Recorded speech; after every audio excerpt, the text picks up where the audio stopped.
আসসালামু আলাইকুম। Hello everyone, আপনাদের মাঝে আজ আরও একটা ভিডিও নিয়ে হাজির হলাম গাড়ির হেডলাইট সমস্যা নিয়ে।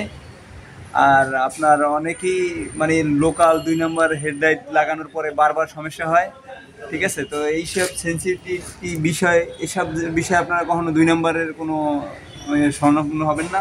সবসময় চেষ্টা করবেন ভালো অরিজিনাল লাইট করার জন্য।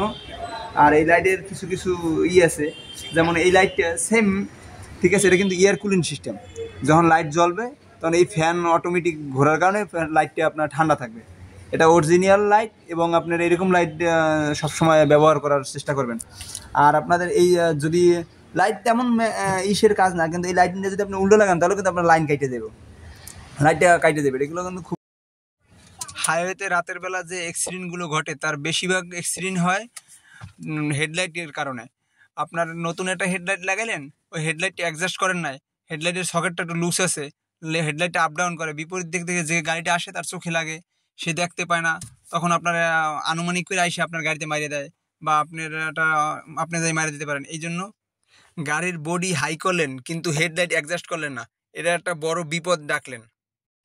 যখনই গাড়ির বডি আপ করবেন তখন হেডলাইটটা অ্যাডজাস্ট করে নেবেন, বা যে কোনো গাড়ির হেডলাইটের কোনো কাজ করবেন, হেডলাইট চেঞ্জ করবেন, অবশ্যই গাড়ির হেডলাইট অ্যাডজাস্ট করে নেবেন যে হেডলাইট ঠিক আছে কিনা। মিস্ত্রি দাঁড় করাইয়া রাতের বেলায় আলোটা মাইপা চেক করে নেবেন। গাড়ির সমস্যা নিয়ে কোনো প্রশ্ন থাকলে কমেন্ট করেন, আমরা উত্তর দেবো।